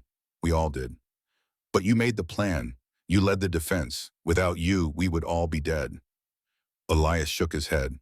"You would have found a way. Your people are survivors." "Yes, but sometimes survivors need help, need someone who thinks different, sees different angles. You gave us that." She finished cleaning his wounds and sat back studying him. "I have decision to make," she said. "Tomorrow is end of 7 days. I must say if you pass or fail, what I should say." Elias looked into her eyes, those dark eyes that held so much pain and strength. "I do not know. What do you think?" "I think you are damaged man, broken in ways that may not heal. I think you carry darkness that will always be with you. I think you are dangerous, to yourself and maybe to others." She paused, then continued. "But I also think you are honest about your darkness. You do not hide it. You do not pretend to be something you are not. And today you stood between my people and death. You risked your life for strangers, for Indians, for people most white men would spit on. That means something. So you will pass me?" Ayesha smiled faintly. "I did not say that. I said I am thinking. I have until dawn tomorrow. Ask me then." She stood to leave, but Elias reached out and caught her hand. She tensed but did not pull away. "Ayesha, if you pass me, what happens then?" "Then you stay. You become one of us. You live as Apache. You follow our ways. You are family. And if I fail, then you leave. You go back to your life. You forget you ever knew us." "I could never forget you," Elias said, surprised by the truth of it. Ayesha looked down at their joined hands. Then she pulled away, but slowly, reluctantly. "Sleep, Elias Thornwood. Tomorrow we will see what the dawn brings." She walked away into the darkness, leaving Elias alone with his thoughts. He slept that night without dreams. Exhaustion took him down into blackness so complete he might as well have been dead. When he woke, the sun was already up, and the camp was stirring. Istas found him. "Come," she said. "Council is gathering. Ayesha will speak her decision." Elias's stomach nodded. 7 days. It felt like 7 years, like 7 lifetimes. He had changed in that time, changed in ways he was still trying to understand. The council gathered in the same circle as before, but this time only the 22 women stood in the ring. Chief Nantai was there, but off to the side, an observer rather than participant. Ayasha stood in the center, waiting. When Elias took his place before her, she studied him for a long moment. The entire camp was silent, watching. Finally, she spoke. 7 days ago, I said I would watch Elias Thornwood, would judge his heart, would see if he is worthy to walk among us. She paused, and Elias felt every eye on him. I have watched. I have seen him work beside our men, seen him help our women, seen him play with our children when he thought no one watched, seen him struggle with his darkness, but not surrender to it. Another pause. And yesterday I saw him fight, saw him risk his life for people he barely knows, saw him kill the man who destroyed his family, and saw him show mercy when he could have shown cruelty. Ayasha took a step closer to Elias. When she spoke again, her voice was softer, meant only for him.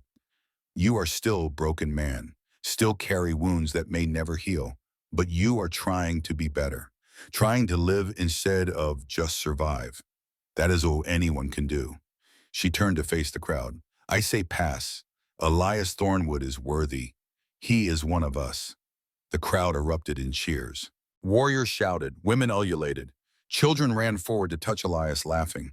Elias stood frozen, unable to process what had just happened. He had passed. He was accepted.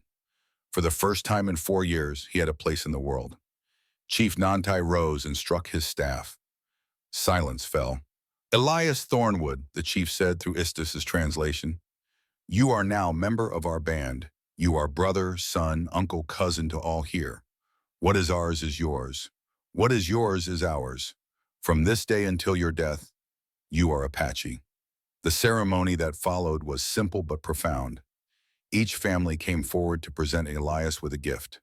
A knife from one, a blanket from another, a pair of moccasins, a bow, a medicine bag, tokens of acceptance, of belonging, of family. When it was over, Elias found himself standing with a pile of gifts at his feet and tears running down his face. He had not cried when Margaret died, had not cried when he buried his sons. But now, faced with acceptance he did not deserve, he could not stop the tears. Ayasha approached and placed something in his hand, a carved bone comb, simple but beautifully made. This was my mother's, she said. Now it is yours, to remember that you are family now. Elias looked at the comb, at the intricate patterns carved into the bone, and understood the significance. This was a treasure. This was trust. Thank you, he whispered. I will honor this. I know, Ayasha said. That is why I give it to you. That afternoon, as Elias helped repair the damage from the battle, Istus approached him. The old woman had a strange smile on her face, knowing and secretive. Walk with me, she said. They walked to the edge of the camp, away from listening ears. When they were alone, Istus turned to face him. You have question, she said. I see it in your eyes. Ask. The water, Elias said. When I found the spring, did you really not know it was there? Istus's smile widened. What do you think? I think you knew. I think this whole thing was planned, a test for me. Why do you think that? Because my mother supposedly predicted I would find you. Because you were waiting. Because everything happened too perfectly. Too coincidentally. Istus nodded slowly. You are a smart man. Your mother said you would be. Yes, we knew of spring, have known for 20 years. We led band there, created situation. To see what you would do. Elias felt a surge of anger. You put 70 people at risk of dying just to test me? No, we put 70 people near water and let them act thirsty. Big difference. We would have shown them water before anyone died. But we needed to see if you would find it first, needed to see if you would help, needed to see what kind of man you are. Why? Why go through all this? Istus looked toward the camp at the people going about their lives. Because Morningstar told me before she died that her son would save our people, would be bridge between our world and white world, would help us survive when others fall. She saw this in dreams, in visions. She told me to watch for wolf, to watch for water, to watch for you. I do not believe in destiny, Elias said. You do not have to believe. Destiny believes in you. You are here. You saved us. You are one of us now. That is all that matters. Does Ayasha know? No, only Chief Nantai, myself, and two other elders know. No one else. And you will not tell her. Some truths do not need to be spoken. She should know. She deserves to know.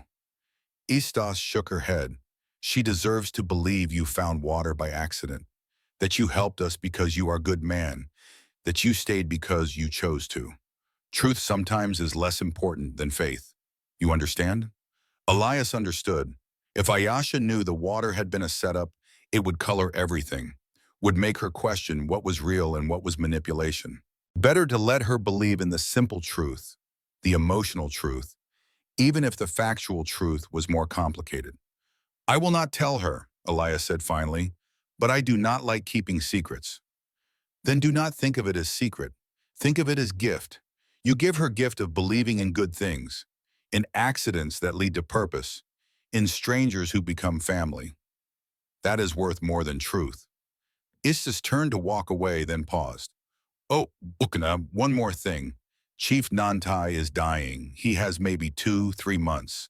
When he was at Nantai, someone must lead. Band needs strong leader, someone who knows both worlds. She looked meaningfully at Elias. No, Elias said immediately. I am not a leader. I cannot be chief. Chief Nantai thinks different. So do I. So does Ayasha, though she does not know it yet.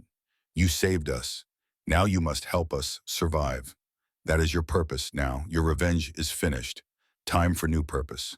She walked away, leaving Elias standing alone with the weight of future pressing down on him. The weeks that followed settled into a rhythm. Elias learned Apache ways, learned their language more fully, their customs, their skills. He taught in return, showing them blacksmithing techniques, reading and writing, tactics for dealing with settlers and soldiers. He and Ayasha worked side by side. They were not friends exactly, not lovers, but something was growing between them, slow and careful, like a seed in hard soil. One night, 2 months after the battle, Elias woke to sounds of distress from Ayasha's side of the lodge. He heard her crying out, thrashing, words in Apache he did not fully understand but recognized as terror. Nightmare. She was having a nightmare. He should leave her alone, should respect her privacy. But the sounds of her pain cut him too deeply. He rose and approached the curtain. Ayasha? The sound stopped. Silence. Then her voice, small and broken. Go away! Are you all right? I said go away. But Elias heard crying, heard her trying to muffle sobs into her blanket. He made a decision. He pulled back the curtain and entered her space. She was curled on her sleeping mat, face buried in her hands, shoulders shaking. When she saw him, she tried to turn away, to hide her weakness. Elias knelt beside her. It is all right. I have nightmares too. Every night, I see the fire, hear my son screaming. Wake up smelling smoke that is not there. You are not alone. Ayasha looked at him through tear-swollen eyes. I dream of fort, of cage, of soldiers who hurt me. I dream I am back there and cannot escape, cannot breathe, cannot be free. But you are free. You escaped. You survived. They did not break you. They did break me, Ayasha whispered. I am broken inside, broken in ways no one can see. I will never be whole again. Elias sat down beside her, not touching, just present. Then we are broken together, you and me, both shattered, both trying to pick up pieces. Maybe we cannot be whole again, but maybe we can be something new, something that grows from broken places. Ayasha was silent for a long time. Then she said, stay until I sleep. I do not want to be alone with the dreams. I will stay. He sat beside her mat as she lay back down, did not touch her, did not speak, just sat present, a silent guardian against the nightmares that hunted them both. Eventually her breathing deepened. She slept. Elias stayed until dawn, then slipped back to his side of the lodge before anyone could see. But something had changed between them that night. A door had opened. A possibility had emerged. 3 months after joining the band, Chief Nantai collapsed while talking with the elders. He was carried to his lodge, and Istis was called. When she emerged, her face was grave. It is time, she said simply. The camp understood. Their chief was dying. Nantai lingered for 3 days. Elias was called to his bedside on the second day. The old man looked impossibly frail, skin stretched tight over bones, breath rattling in his chest, but his eyes were still sharp. He spoke in Apache. Istos translated. I am going to join ancestors. Before I go, I must speak truth to you. You were brought here by design, by Morningstar's vision, by our need. You prove worthy, more than worthy. You are what we need to survive. Strong, smart, bridge between worlds. The chief paused to cough, a terrible sound. Blood flecked his lips. When I am gone, band needs leader. I choose you. Elias started to protest, but Nantai raised a trembling hand. I choose you because you do not want it. Man who wants power is wrong man to lead. Man who accepts power because he must, because people need him. That is right, man. You are right, man. I am white, Elias protested. Your people will not follow white chief. You are not white. You are not Indian. You are both. That is exactly what we need. World is changing. Apache who only know Apache ways will not survive. We need someone who can walk both paths. You are that person. Chief Nantai coughed again, worse this time. When he could breathe again, he said, one more thing. My daughter, Ayasha. She needs husband, needs family. Child she carries needs father. Elias's world tilted. Child? You did not know? Istis looked surprised. She is 3 months with child, from time at Fort Bowie, from soldiers who hurt her. She has not told anyone. But I know, I am her father. I know everything about my daughter. Does she know you know? Elias asked. No, let her tell in her own time. But child needs father. Child did not choose how it came into world. Child is innocent. Someone must love it. Someone must claim it. I ask you, Elias Thornwood, will you be that someone? Elias thought about Thomas and Daniel, about how much he had loved being a father, about the hole their deaths had left in his life. Could he do that again? Could he love a child that was not his? Could he love a woman who was broken in all the same ways he was broken? If Ayasha will have me, Elias said slowly, I will be father to her child. I will love it as my own. I will love her as best I can, but that is her choice. Not yours, not mine, hers. Chief Nantai smiled, and for a moment, he looked young again. You already understand leadership. Good. I die happy knowing Band is in good hands. He died that night, peacefully, surrounded by his people. The mourning lasted 4 days. On the 5th day, the elders convened to choose the new leader. They chose Elias unanimously. He accepted because he had no choice, because Nantai was right, because these people had become his people, and he would not abandon them. The ceremony was simple. Estes placed Nantai's staff in Elias's hands and spoke the words that made him chief. The people accepted him with raised hands and ululating cries. Ayasha stood at the edge of the crowd, her face unreadable. That night she came to him. They stood outside the lodge under the stars, and for a long time, neither spoke. Finally, Ayasha said, My father told you about child. Yes. You know it is not yours. Know it is child of violence, of rape. I know. And you would still claim it.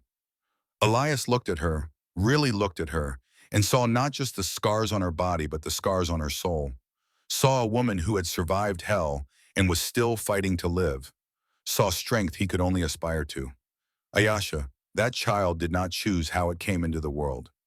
It is innocent, and if you will let me, I will love it as I loved my sons, not because I have to, but because I want to, because every child deserves to be loved.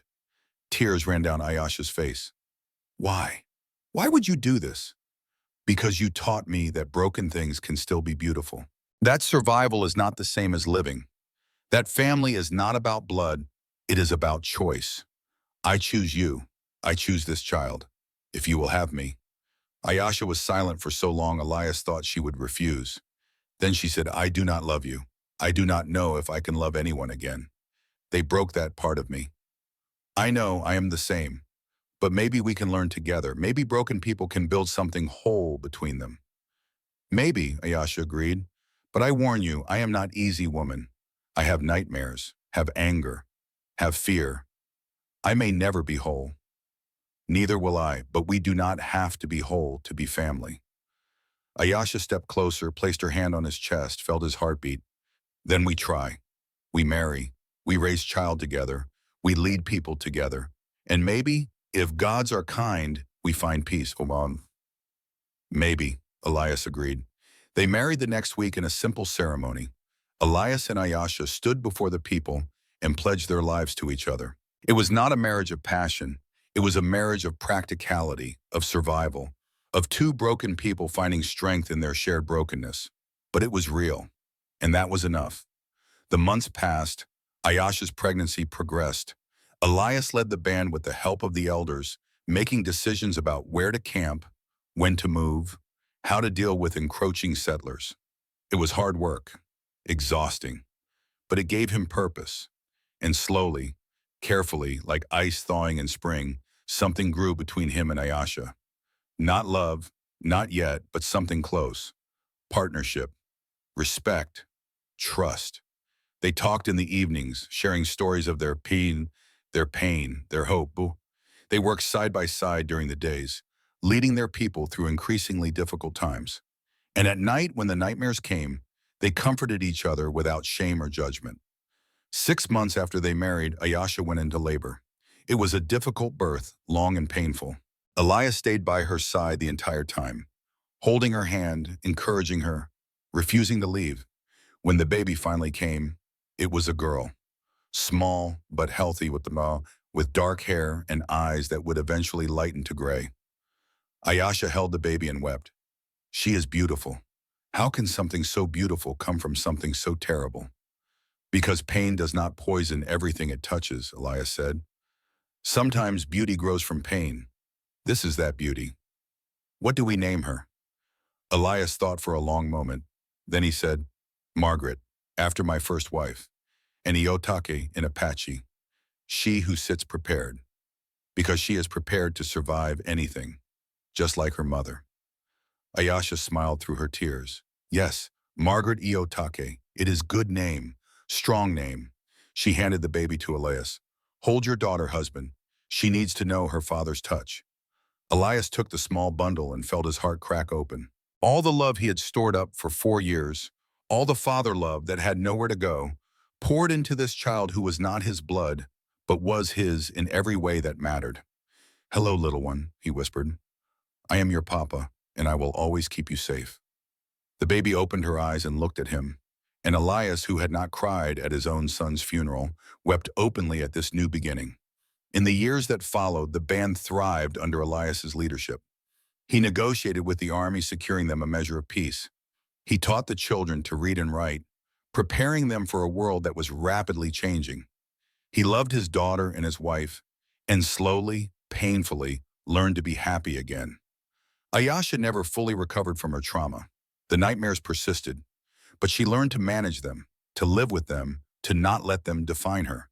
And she learned gradually to trust Elias completely. Whether that trust became love, neither of them could say. But it was enough. It was more than enough. 70 years later, an old man sat on a porch in Colorado, telling his great-grandson this story. Elias was 99 years old now. His beard white as snow, his hands gnarled with age. But his eyes were still sharp, still alive with memory. Isaac, his great-grandson, sat quietly, letting the weight of the story settle over him. So that is how you survived losing everything, Isaac said finally. You found new family. I found more than that, Elias said. I found purpose, found meaning, found a way to live instead of just survive. Your grandmother, Ayasha, she taught me that broken things can heal.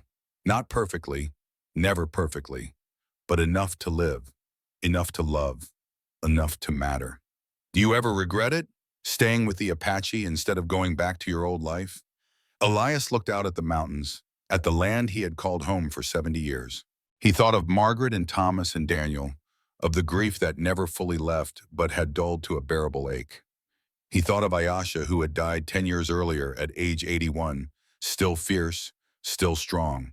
He thought of baby Margaret, who had grown into a formidable woman with children and grandchildren of her own. Regret, Elias said. No, I chose life, Isaac. After death took everything, I chose to live. That is the only choice that matters. Live, love, find purpose. The rest is just details. Isaac nodded, understanding. He placed the bone comb his grandfather had given him into his pocket, feeling the weight of legacy, of family, of stories that must be remembered. Thank you for telling me, Grandpa. Thank you for listening. Now go. Your life is waiting. Do not waste it on regret or hate or fear. Live it. Live it fully. That is what your great-grandmother Ayasha would want. That is what Morningstar would want. That is what I want. Isaac left, and Elias sat alone in the fading light, an old man at the end of a long and complicated life. He thought about destiny and choice, about water found in the desert, about 22 women who had judged his soul and found it worthy. He thought about a wife he had loved and lost, and a wife he had found and learned to love. He thought about sons buried in graves, and a daughter who had never known she was not his blood. And he smiled because it had all been worth it. Every moment of pain, every year of struggle, every choice that had led him here. The desert had called his name once, had offered him water when he was dying, and in return he had given it everything he had, his grief, his rage, his future, and the desert had given him life. That, he thought as his eyes drifted closed for the final time, was a fair trade. The end.